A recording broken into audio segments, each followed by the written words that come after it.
चलो शुरू करते हैं, है ना। आज क्या करने वाले हैं, चैप्टर 4 रिवाइज करने वाले हैं, इलास्टिसिटी ऑफ डिमांड, है ना। बहुत लोगों को एग्जाम में नहीं आ रहा है, जैसे कि 12th का कुछ स्कूल वाले काट दिए हैं, जो काटा है ठीक है। अब हम लोगों को पूरा रिवाइज करना है, तो हम लोग करेंगे इलास्टिसिटी ऑफ डिमांड।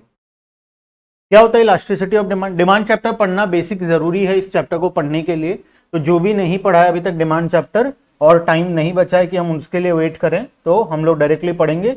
जो नहीं पढ़ा है डिमांड चैप्टर वो लोग डिमांड का वीडियो करना पड़ेगा और खुद से एक बार पढ़ना पड़ेगा, तभी आज का क्लास समझ में आएगा, अदरवाइज समझ में नहीं आएगा। ठीक है, देखना इलास्टिसिटी ऑफ डिमांड क्या होता है। इलास्टिसिटी ऑफ डिमांड हम डिमांड चैप्टर में पढ़े थे कि जब भी प्राइस इंक्रीज होता है, डिमांड क्या होता है, डिक्रीज होता है। नॉर्मल गुड्स के केस में प्राइस जब भी इंक्रीज होगा, डिमांड क्या होगा, डिक्रीज होगा। और प्राइस जब भी कम होगा, डिमांड क्या होगा, इंक्रीज होगा। ये हम लोग पढ़े थे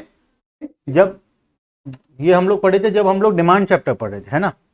तब हमको इतना ही सिखाया गया कि जब प्राइस बढ़ता है तो डिमांड कम होता है और प्राइस कम होने से डिमांड बढ़ता है। लेकिन हमको ये नहीं बताया गया कि कौन सा चीज कितना से चेंज होने से डिमांड कितना से चेंज होता है।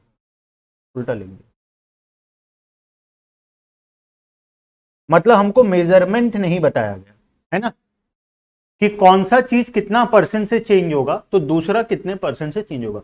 हमको सिर्फ डायरेक्शन बताया गया कि एक ऊपर जाएगा तो दूसरा नीचे जाएगा, एक नीचे जाएगा तो दूसरा ऊपर जाएगा। लेकिन हमको ये नहीं बताया गया कि ये कौन सा चीज कितना से ऊपर जाएगा तो क्या चीज कितने से नीचे आएगा। ठीक है, तो ये मेजरमेंट हम लोग पढ़ते हैं इलास्टिसिटी ऑफ डिमांड वाले चैप्टर के अंदर में। ठीक है, अब पूरा का पूरा पढ़ा हुआ है इलास्टिसिटी ऑफ डिमांड, तो पूरा डिटेल में रिवीजन कर पाना तो पॉसिबल ऑब्वियसली नहीं है। तो हम लोग कुछ इंपॉर्टेंट कॉन्सेप्ट्स को रिवाइज करेंगे। बेसिक कॉन्सेप्ट जैसे मीनिंग जो हो गया लॉ ऑफ डिमांड का, उसके बाद इलास्टिसिटी ऑफ डिमांड किसको बोलते हैं, ये सब चीज तो मेरे हिसाब से सभी को पता होगा। ठीक है, हम लोग कुछ स्पेशल पॉइंट को रिवाइज करेंगे जिसका रिविजन का नीड है बहुत ज्यादा। ठीक है, देखना सबसे पहले एक बार देख लेते हैं फॉर्मूला क्या होता है। इलास्टिसिटी ऑफ डिमांड निकालने का फॉर्मूला क्या होता है। Elasticity of demand equals to percentage change in demand for x divided by percentage change in factor affecting the demand.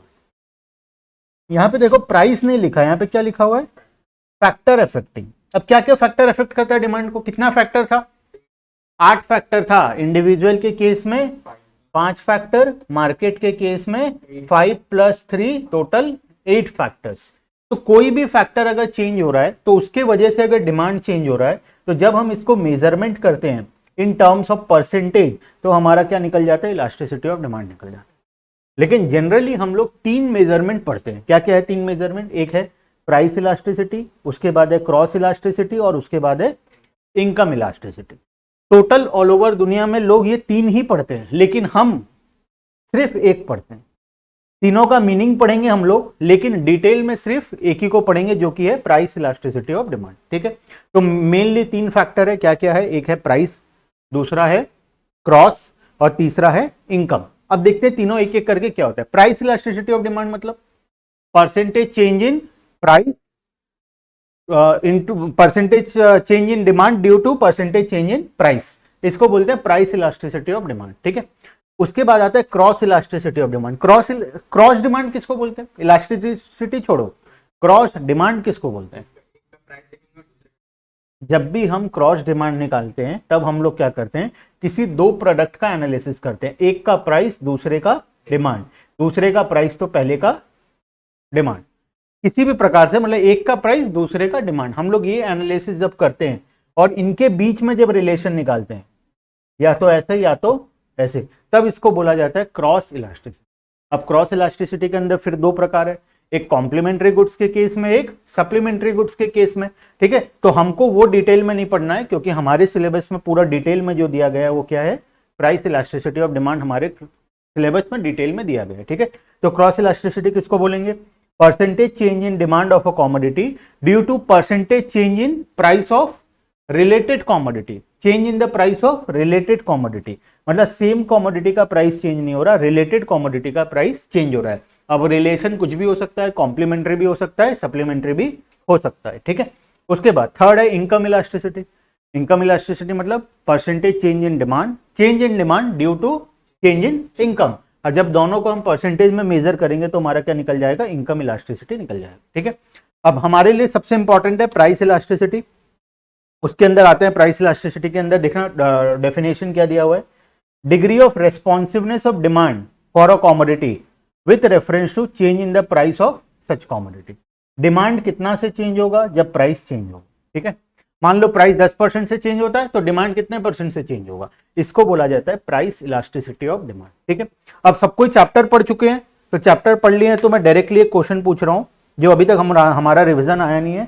अगर इलास्टिसिटी ऑफ डिमांड -2 आता है तो इसका मतलब क्या है? माइनस का मतलब क्या है? माइनस का मतलब होता है इनवर्स, मतलब अगर एक चीज प्राइस ऊपर जा रहा है तो डिमांड नीचे जा रहा है, प्राइस नीचे जा रहा है तो डिमांड ऊपर जा रहा है। ये इनवर्स रिलेशन को सिग्निफाई कौन करता है? माइनस। और 2 का मतलब क्या है? प्राइस अगर 1 यूनिट से चेंज होगा तो डिमांड 2 यूनिट से चेंज होगा। ठीक है, 2 का मतलब क्या है? प्राइस अगर 1% से चेंज होगा या 1 यूनिट से चेंज होगा तो डिमांड 2% या फिर 2 यूनिट से चेंज होगा। ठीक है, मतलब प्राइस जितना चेंज हो रहा है उससे डबल चेंज होगा क्या? डिमांड, उसको बोलते हैं, ये 2 का मतलब वो है। अगर यहां पे 3 होता तो प्राइस अगर 1% से चेंज हो रहा है तो डिमांड 3% से चेंज हो रहा है। ठीक है, मतलब 3 टाइम्स उसका चेंज हो रहा है, ये 3 का मतलब वो है। माइनस का मतलब इनवर्स रिलेशन, और 1 2 3 कुछ भी आए डिमांड, उसका मतलब क्या है? कितना टाइम्स वो चेंज हो रहा है। ठीक है, नेक्स्ट अब आते हैं यहां पे percentage method for measuring elasticity of demand. बहुत ही इजी है, percentage change in quantity demand divided by percentage change in price. मेरे हिसाब से ये सभी से हो जाएगा।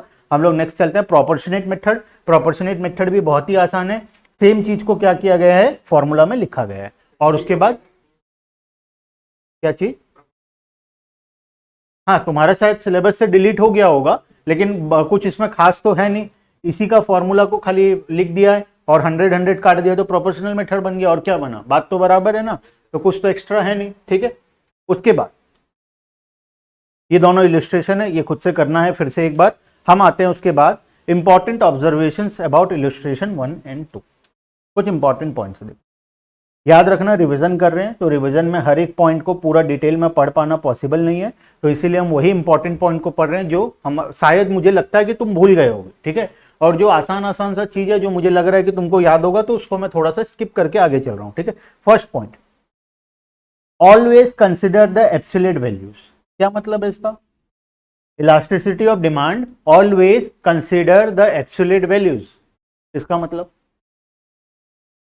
देख, ये दोनों पॉइंट इंपॉर्टेंट है, मेरे को पता है दोनों पॉइंट ही तुम लोग भूल गए होगे, दोनों ही याद नहीं होगा, इसलिए ये दोनों को ध्यान से एक बार रिवाइज कर लेते हैं। ठीक है, first point, elasticity should always be measured and compared in absolute terms ignoring the negative sign. सबसे पहला तो हमको नेगेटिव साइन से कोई मतलब नहीं हो। ठीक है, नेगेटिव साइन का काम क्या है? सिर्फ वो हमको ये बताता है कि रिलेशन पॉजिटिव है या नेगेटिव है, मतलब डायरेक्ट है या इनडायरेक्ट है, बस उसका काम उतना है, और उसका कोई भी काम नहीं है नेगेटिव साइन का। तो नेगेटिव साइन हमको सिर्फ डायरेक्ट और इनडायरेक्ट ये हमको बता देगा। ठीक है, उसके बाद पढ़ते हैं इसको, elasticity should always be measured and compared in absolute term not in algebraic term. So elasticity of 1.25 illustration was taken to be higher than 0.8 of illustration। देखो, जब हम माइनस को इग्नोर कर रहे हैं, मैथ्स में आते हैं, मैथ्स सिंपल मैथ्स, -1.25 बड़ा है या -0.8? कौन सा बड़ा है? कौन बड़ा? मैथ्स के हिसाब से बताना है कौन बड़ा है। 0.8 बड़ा है, सबको पता है 0.8 बड़ा है। ठीक है, माइनस लगा हुआ है तो -0.8 क्या है? बड़ा है, अगर हम मैथ्स के हिसाब से बात करें तो। लेकिन जब हम इलास्टिसिटी के हिसाब से बात करते हैं तो इलास्टिसिटी के केस में हम क्या करते हैं? माइनस साइन को इग्नोर कर देते हैं। अब बताओ कौन बड़ा है? अब 1.25 बड़ा है तो इलास्टिसिटी में चाहे माइनस लगा हो या ना लगा हो, हमेशा जो बड़ा है वो बड़ा रहेगा। ठीक है, पॉजिटिव के केस में जो बड़ा होता है वही बड़ा रहेगा। तो माइनस हमारे इलास्टिसिटी के केस में -1.25 इज मोर देन -0.8। अपने भाई बहनों को मत दिखाना ये, वरना बहुत ज्यादा इज्जत जाने वाला है। ठीक है, तो लेकिन इलास्टिसिटी ऑफ डिमांड के केस में क्या होगा? -1.25 बड़ा होगा किससे? -0.8 से, बिकॉज हम लोग माइनस साइन को क्या कर देते हैं? इग्नोर कर देते हैं, only in case of elasticity of demand. अब मैथ्स क्लास में जाके ऐसा मत करना और मत बोलना कि सर ऐसे क्लास में सिखाए थे, तुम्हारे पास वीडियो है, फिर वीडियो प्ले करके दिखा दोगे कि सर तो ऐसे पढ़ाए हैं बोल के दिक्कत हो जाएगा। तो बेटर है खाली इलास्टिसिटी ऑफ डिमांड के चैप्टर वाले केस में ये ऐसा होता है, ठीक है। चलो अब next, elasticity is affected by percentage change. Elasticity is affected by percentage change and not actual change. अब इसका मतलब क्या है, जब तुम इलस्ट्रेशन 1 और 2 को कंपेयर करोगे, मतलब ऊपर जो दो ठो इलस्ट्रेशन था दोनों को जब तुम कंपेयर करोगे तब ये देखोगे कि किसी मतलब इलास्टिसिटी दोनों में सेम ऑलमोस्ट है। देखना यहाँ पे कंपैरिजन करके बताएं। In both 1 and 2 illustration, change in quantity demanded 1 unit and change in price is 2 rupees 2 is same। दोनों में यूनिट कितना से चेंज हो रहा है 1 से, और प्राइस कितना से चेंज हो रहा है 2 से, ठीक है। लेकिन फिर भी इलास्टिसिटी क्या आ रहा है, अलग अलग। क्यों अलग अलग आ रहा है, बिकॉज परसेंटेज चेंज अलग अलग है। जब तुम करोगे देखना यहाँ पे, देखना प्राइस कितना से चेंज हुआ 2 से, यूनिट कितना 4 था 5 हो गया, 1 यूनिट से चेंज हुआ। परसेंटेज चेंज निकाल के जब हम इलास्टिसिटी निकाले कितना आया 20%। लेकिन वहीं पे यहाँ पे अगर इलस्ट्रेशन 2 में बात करें तो राइज फ्रॉम 8 से 10, तो कितना से चेंज हुआ 2 से। यूनिट कितना से चेंज हो रहा है 1 से। लेकिन परसेंटेज चेंज क्या सेम है दोनों में, नहीं है दोनों में, क्योंकि पहले 10 रुपए का 10 रुपए के ऊपर हम लोग क्या निकाल रहे थे 2 रुपए का चेंज, ठीक है। और अब हम क्या निकाल रहे हैं 8 रुपए के ऊपर 2 रुपए का चेंज, मतलब 10 के ऊपर 2 का चेंज मतलब कितने का चेंज हुआ 20% का।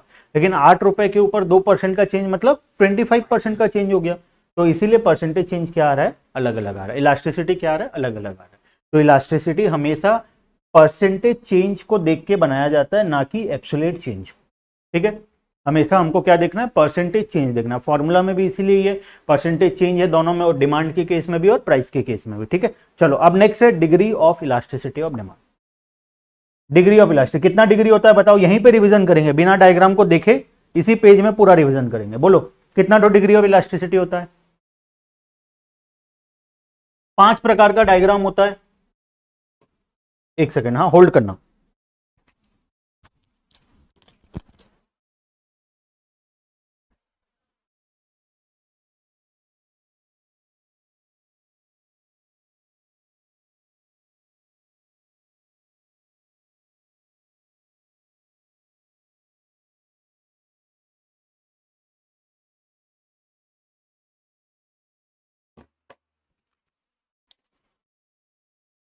कृष्णा 5 डिग्री होता है, हाँ टोटल 5 तो डिग्री ऑफ इलास्टिसिटी। डायग्राम कैसे बनाएंगे बोलो, शुरू कहां से करें। मैं 5 तो डायग्राम बना देता हूं यहाँ पे, तुम लोग बताना कैसे डायग्राम बनाना है।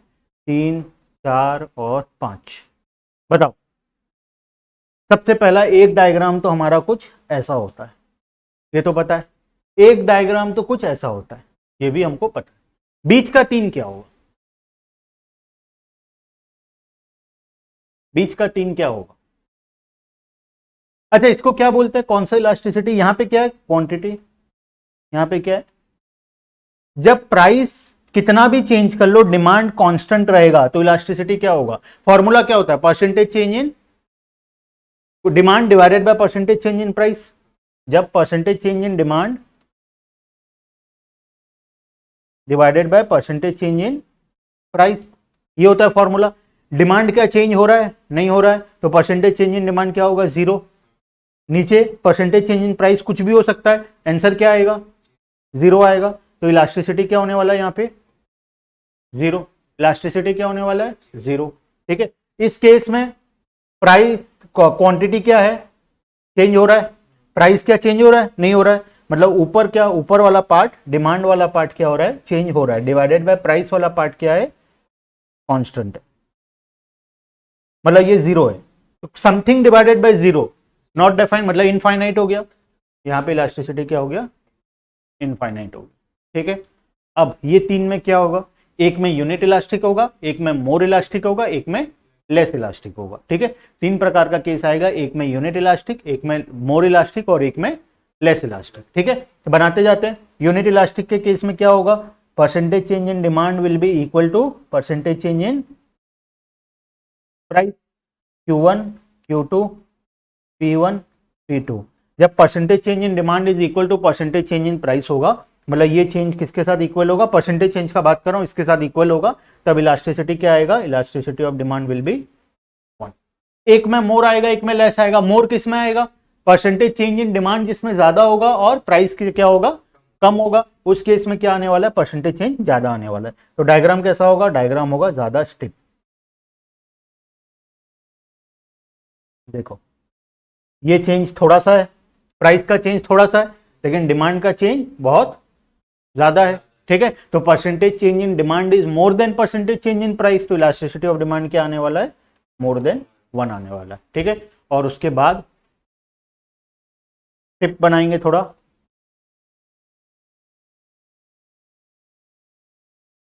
ये देखो कम है और ये क्या है, ज्यादा है, ज्यादा है, परसेंटेज चेंज इन डिमांड कम है divided by percentage change in price, ऊपर वाला पोर्शन कम है नीचे वाला पोर्शन ज्यादा है, तो इलास्टिसिटी ऑफ डिमांड क्या आएगा, लेस देन 1 आएगा। 1 तो जब सेम होता है तब आता है ना, लेस देन 1 आएगा, तो इलास्टिसिटी ऑफ डिमांड क्या होगा, elasticity of demand will be less than 1। तो ये 5 केसेस होता है degree of price elasticity of demand का। लर्न करना नहीं पड़ेगा बिल्कुल भी, अगर थोड़ा सा समझ लोगे, फॉर्मूला को समझ लोगे तो हो जाएगा। जब भी हम लोग किसी चीज को डिवाइड करते हैं, मान लो a डिवाइडेड बाय b है, अगर a बड़ा है b छोटा है तो आंसर क्या आएगा, मोर देन 1, है ना, मोर देन 1, सॉरी, आंसर क्या आएगा, answer will be more than 1। ठीक है, a छोटा है b बड़ा है तो आंसर क्या आएगा, लेस देन 1। दोनों इक्वल है तो आंसर क्या आएगा, 1। एक ऊपर वाला 0 है नीचे वाला मान लो 5 है, आंसर क्या आएगा, 0। ऊपर वाला 5 है नीचे वाला 0, आंसर क्या आएगा, नॉट डिफाइंड। पांचों केस वही है एग्जैक्टली। ठीक है, एग्जैक्टली पांचों केस क्या है, वही है। ठीक है, लर्न करना नहीं पड़ेगा, डायग्राम को खाली देख लोगे तो एक बार काम हो जाएगा। ठीक है, चलो degree of price elasticity of demand में परफेक्टली इलास्टिक डिमांड, अब यहां से घर में खुद को पढ़ना है definition, perfectly elastic demand, perfectly in elastic demand, highly elastic demand, और उसके बाद है लेस इलास्टिक डिमांड, और आखिरी में है यूनिट इलास्टिक डिमांड। ठीक है, पांचों केसेस को घर में अब पढ़ना है। ठीक है, चलते हैं आगे। नेक्स्ट, यहां पे समरी दिया हुआ है। ठीक है, ये दिस इज समरी।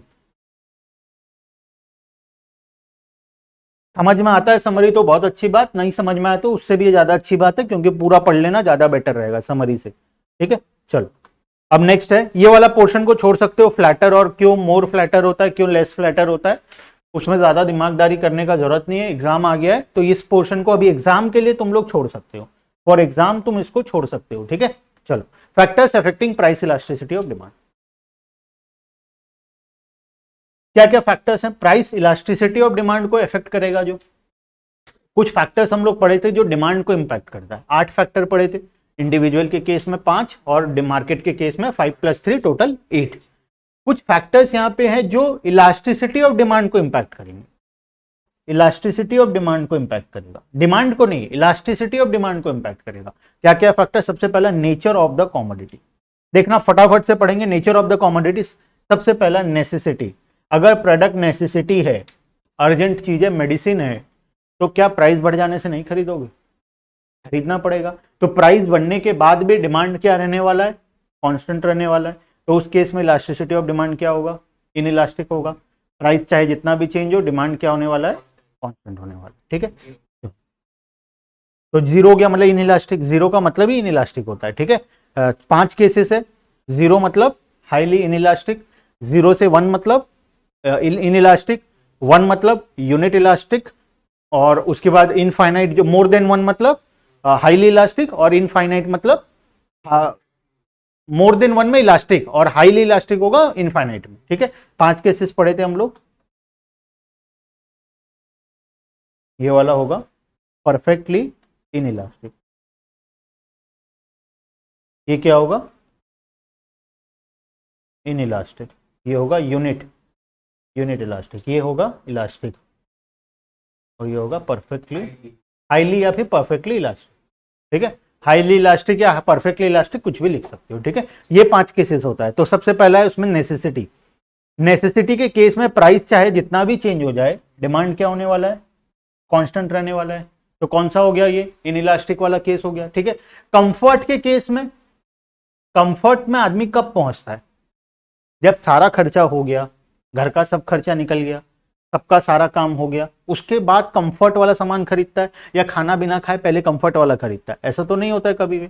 तो कंफर्ट वाला सामान जैसे कि फैन हो गया, रेफ्रिजरेटर हो गया, लैपटॉप हो गया, या टीवी हो गया, ये सब आइटम कब खरीदता है आदमी, ये सब आदमी खरीदता है जब उसका सारा काम कंप्लीट हो गया है, अब उसको कंफर्टेबल लाइफ चाहिए, तब वो ये सारे सामान को खरीदता है। ठीक है, अब जब मान लो कंफर्टेबल आइटम का प्राइस बढ़ जाता है, क्या कंफर्टेबल आइटम अर्जेंट होता है? कभी भी नहीं होता अर्जेंट, क्योंकि हम उसका कंजम्पशन को क्या कर सकते हैं, पोस्टपोन भी कर सकते हैं, या जब प्राइस बढ़ कम हो तब खरीद, जब डिस्काउंट आता है, देखना बहुत सारे चीज हम वेट करते हैं, डिस्काउंट आने वाला है, डिस्काउंट आएगा तब खरीदेंगे। क्या मेडिसिन के केस में हम कभी वेट करते हैं कि डिस्काउंट लगाएगा तब खरीदेंगे? ऑब्वियसली नहीं। तो नेसेसिटी के केस में हम वेट नहीं कर सकते, हमको चाहिए मतलब अभी चाहिए। कंफर्ट के केस में हम लोग वेट कर सकते हैं। तो इस केस में क्या होता है, मान लो प्राइस बढ़ गया है तो डिमांड क्या होगा, कम हो जाएगा, क्योंकि लोग वेट करेंगे कब प्राइस कम होगा तब खरीदेंगे। तो इस केस में ये क्या हो जाता है, हमारा इलास्टिक हो जाता है, क्योंकि प्राइस बढ़ जाने से बहुत सारे लोग क्या कर देते हैं, कंजम्पशन को या तो पोस्टपोन कर देते हैं या फिर खरीदना बंद कर देते हैं, या टेम्परेरीली बंद कर देते हैं खरीदना, जिससे कि उसका डिमांड क्या हो जाता है, कम हो जाता है। तो इस केस में इलास्टिसिटी क्या हो गया, हमारा इलास्टिक बन गया। ठीक है, उसके बाद लग्जरी के केस में, लग्जरी आइटम के केस में, लग्जरी में कब पहुंचता है आदमी, नेसेसिटी खत्म, कंफर्ट खत्म, अब उसके बाद पहुंचता है आदमी लग्जरी में। तो लग्जरी केस में अगर प्राइस बढ़ गया है तो क्या लोग खरीदेंगे उसको? ऑब्वियसली नहीं खरीदेंगे। तो उस केस में क्या होता है, ज्यादातर अगर ऐसा लग्जरी के केस में प्राइस बढ़ जाता है तो वो मोर इलास्टिक बन जाता है, बहुत सारे लोग उसको टेम्परेरीली खरीदना बंद कर देते हैं। ठीक है, उसके बाद अवेलेबिलिटी ऑफ सब्सटीट्यूट, अगर किसी प्रोडक्ट का सब्सटीट्यूट अवेलेबल है तो प्राइस बढ़ जाने पर डिमांड क्या होगा, टी एंड कॉफी मान लेते सब्सटीट्यूट है, टी का प्राइस बढ़ गया तो कहां जाएंगे लोग, कॉफी में चले जाएंगे, टी का प्राइस बढ़ गया तो। अब मान लो किसी प्रोडक्ट का सब्सटीट्यूट अवेलेबल नहीं है, पीना है तो पीना पड़ेगा, नहीं तो नहीं, खत्म का, कोई सब्सटीट्यूट ही नहीं है, तो उस केस में प्राइस बढ़ जाएगा तो क्या होगा, फिर भी लोग खरीदेंगे, फिर भी लोग खरीदेंगे। तो जब सब्सटीट्यूट अवेलेबल होता है, व्हेन सब्सटीट्यूट इज अवेलेबल, तब इलास्टिसिटी क्या होने वाला है, मोर होने वाला है। और जब सब्सटीट्यूट अवेलेबल नहीं है उस केस में इलास्टिसिटी क्या होने वाला है, लेस होने वाला है। ठीक है, उसके बाद थर्ड पॉइंट है इनकम लेवल। इनकम लेवल, अब बताओ, दो प्रकार के लोग हैं।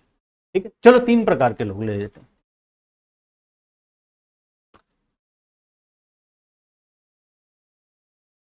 ए बी, इसका इनकम लो है, इसका इनकम मीडियम है और इसका इनकम, 1,000 रुपए का प्रोडक्ट था, इसका प्राइस बढ़ गया 2,000 हो गया। अब बताओ क्या ये खरीदेगा? नहीं खरीदेगा। तो इसके केस में क्या होगा, इलास्टिक हो जाएगा, क्योंकि जब प्राइस बढ़ा तो ये खरीदना बंद कर दिया, डिमांड कम हो गया तो क्या हो गया, इलास्टिक हो गया। ये तो कंप्लीटली बंद कर देगा, ये तो कंप्लीटली बंद कर देगा, लो इनकम वाला, मतलब ये क्या हो गया, हाईली इलास्टिक। ये कुछ लोग खरीदेंगे, कुछ लोग नहीं खरीदेंगे, मीडियम कैटेगरी में भी कुछ लोग खरीदेंगे और कुछ लोग नहीं खरीदेंगे। तो यहां पे क्या हो जाएगा, यहां पे इनको कोई फर्क पड़ता है, कोई फर्क ही नहीं पड़ता इनको, 1,000 का 2,000 हो जाए तब भी ये लोग खरीदेंगे। तो यहां पे क्या होगा, तुम्हारे बुक में दो केस दिया हुआ है, एक कम इनकम का और एक ज्यादा इनकम का। ठीक है, मैं 3 केस करके बताया हूं उसको, बुक में जो लिखा हुआ है पैराग्राफ उसमें 2 ही केस दिया हुआ है, सिलेबस में 2 ही केस है। ठीक है,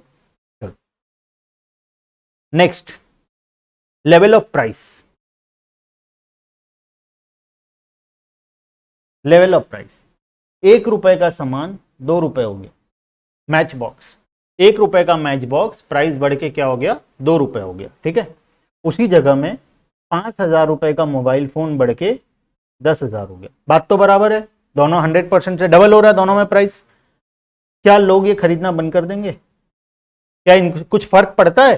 कुछ फर्क ही नहीं पड़ता, ये तब भी खरीदेंगे। क्या ये खरीदना बंद कर देंगे? हाँ, ये खरीदना बंद कर देंगे। ठीक है, तो अगर किसी चीज का, प्रोडक्ट का प्राइस लेवल बहुत ही कम है, जैसे निडल हो गया, ब्लेड हो गया, तुम्हारा ये मैच बॉक्स हो गया, ऐसा कोई आइटम है, अगर उसका प्राइस बढ़ भी जाए, डबल भी हो जाए, 100% से भी बढ़ जाए, तब भी लोग क्या करेंगे, उसको खरीदेंगे, क्योंकि वो इतना जितना भी बढ़ जाए वो कभी भी एक इंसान के लिए सिग्निफिकेंट ग्रोथ नहीं होगा, तो वो तब भी इसके लिए क्या करेगा, खरीदेगा। तो उस केस में डिमांड क्या होगा, इनइलास्टिक।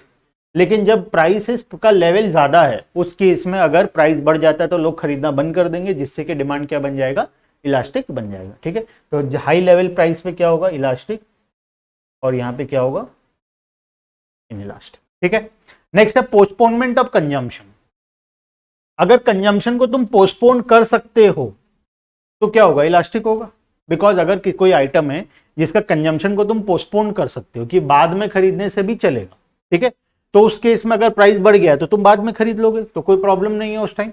लेकिन अगर कोई ऐसा आइटम है जिसका तुम कंजम्पशन को पोस्टपोन नहीं कर सकते, अभी खरीदना ही पड़ेगा, तो प्राइस बढ़ जाने से भी क्या खरीदना बंद होगा, नहीं होगा, खरीदोगे। तो अगर पोस्टपोन्ड हो सकता है तो इलास्टिक, नहीं हो सकता है तो इनइलास्टिक। ठीक है, उसके बाद number of users. Number of users का मतलब अगर कोई प्रोडक्ट बहुत सारे जगह में यूज हो रहा है तो क्या होगा, अगर बहुत सारे जगह में यूज हो रहा है तो इलास्टिक होगा ना, क्योंकि मान लो कोई आइटम है हम 100 जगह में यूज कर रहे हैं, ठीक है, अब उसका प्राइस बढ़ गया तो हम उसका यूज को क्या कर देंगे, लिमिटेड कर देंगे, जो एक्स्ट्रा जगह था यूज नहीं करेंगे, जिससे उसका डिमांड क्या हो जाएगा, कम हो जाएगा। लेकिन अगर कोई आइटम है जो एक ही जगह में यूज हो रहा है और उसके जगह में और कुछ यूज हो भी नहीं सकता है, तो वही यूज करना होगा, तो क्या ऑप्शन है हमारे पास, कोई ऑप्शन नहीं है, तो उसका डिमांड क्या हो जाएगा, इनइलास्टिक हो जाएगा। अगर बहुत सारा यूज है तो इलास्टिक, अगर बहुत कम यूज है तो इनइलास्टिक। ठीक है, next, share in total expenditure. अगर कोई प्रोडक्ट हमारे टोटल एक्सपेंडिचर का सिग्निफिकेंट पार्ट को होल्ड करता है, सिग्निफिकेंट पार्ट को, तो उस केस में क्या होगा, मतलब मान लो मैं 100 रुपए कमाता हूं, उसमें से कोई आइटम पे 80 रुपए खर्च करता हूं, और उस 80 रुपए का दाम क्या और बढ़ के कितना हो गया, 90 हो गया, तो क्या मैं खरीदना बंद करूंगा, ऑब्वियसली करूंगा, कम करूंगा ना खरीदना, क्योंकि सिग्निफिकेंट पोर्शन है, तो उसका प्राइस बढ़ जाता है तो मैं क्या कर दूंगा, डिमांड कम कर दूंगा। लेकिन अगर मेरे इनकम का, मेरे टोटल एक्सपेंडिचर का शेयर उसका बहुत कम है, मान लो मैं 100 रुपए खर्च करता हूं, जिसमें से 1 रुपए किसी एक प्रोडक्ट पे खर्च करता हूं, उसका प्राइस 1.5 हो गया या 2 हो गया, खरीदना बंद कर दूंगा, ऑब्वियसली नहीं करूंगा। अगर मेरे शेयर ऑफ एक्सपेंडिचर बहुत ज्यादा आ रहा है, मेरा टोटल एक्सपेंडिचर में किसी प्रोडक्ट का शेयर बहुत ज्यादा है, तो उस केस में क्या होगा, डिमांड इलास्टिक बन जाएगा। और अगर मेरे टोटल एक्सपेंडिचर पे शेयर बहुत कम है, ऐसा होता है ना, हमको चाहिए ही कितना, एक ही तो चाहिए, बढ़ जाने से प्राइस क्या फर्क पड़ेगा, है ना, हमारा तो नीड ही नहीं है, हमको तो बहुत कम चाहिए, तो जब कम चाहिए होता है तब प्राइस बढ़ जाने से भी हम लोगों को उतना ज्यादा फर्क नहीं पड़ता। ठीक है, उसके बाद टाइम पीरियड। अगर लॉन्ग टाइम पीरियड है तो प्रोडक्ट क्या हो जाएगा, इलास्टिक हो जाएगा। अगर तुमको बोला जाए एक लॉन्ग टाइम पीरियड के हिसाब से कैलकुलेट करो, एक साल में पेट्रोल का डिमांड, अगर प्राइस बढ़ गया पेट्रोल का, एक साल का टाइम दिया जाए कि डिमांड को कम करना है, तो कर पाओगे, आराम से कर पाओगे, सारा गाड़ी को इलेक्ट्रिक व्हीकल में चेंज कर दोगे। लेकिन तुमको एक दिन का टाइम दिया जाए तो क्या कर लोगे, ऑब्वियसली नहीं। तो लॉन्ग टाइम पीरियड के केस में क्या होता है, लॉन्ग टाइम पीरियड के केस में इलास्टिक, और शॉर्ट टाइम पीरियड में इनइलास्टिक। ठीक है, उसके बाद हैबिट, ये तो सबको पता है, हैबिट में तो क्या ही बताना है। ठीक है, हैबिट के केस में मान लो अगर कोई प्रोडक्ट किसी इंसान का लत लग गया, ठीक है, तो प्राइस चाहे कुछ भी हो जाए, फिर क्या ही फर्क पड़ता है, इंसान को कुछ फर्क ही नहीं पड़ता, उसको कंज्यूम करना है, मतलब वो करेगा। ठीक है, तो अगर हैबिट हो गया है किसी को किसी प्रोडक्ट का, तो फिर डिमांड क्या बन जाएगा, इनइलास्टिक बन जाएगा। लेकिन अगर किसी को हैबिट नहीं है, वो ऐसे ही यूज करता है, तो प्राइस बढ़ जाने पे वो डिमांड को क्या कर देगा, कम कर देगा। ठीक है, तो हैबिट है तो इलास्टिक, हैबिट है तो इनइलास्टिक, हैबिट नहीं है तो इलास्टिक। क्लियर है, चलो नेक्स्ट। और कुछ बचा है इस चैप्टर में, बताओ। बस ये दोनों चैप्टर टॉपिक तुम्हारा उसके लिए रेलेवेंट नहीं है एग्जाम के लिए अभी, तो इसको यहां से कट कर देना, अभी एग्जाम के लिए रेलेवेंट नहीं है तो हमको यहां से नहीं पढ़ना है। ठीक है, क्लियर है यहां तक सबको। अब चैप्टर 4 सबका हो जाना चाहिए आसानी से। ठीक है, चलो आज टेस्ट है क्या, टेस्ट है ना, ठीक, चलो ठीक है, तो सबको ही पढ़ाई करो टेस्ट के लिए, अभी टेस्ट है, सबको देना है एग्जाम, जिस जिसके लिए है, सबके लिए थोड़ी है आज एग्जाम, नहीं नहीं, संस्कार वालों को शायद एग्जाम है ना उनका, कल फिर एक पेपर है शायद, या परसों है। अच्छा ठीक है, वो देख लेंगे। ठीक है, चलो बाय बाय। नॉर्मल चैप्टर है ना अकाउंटिंग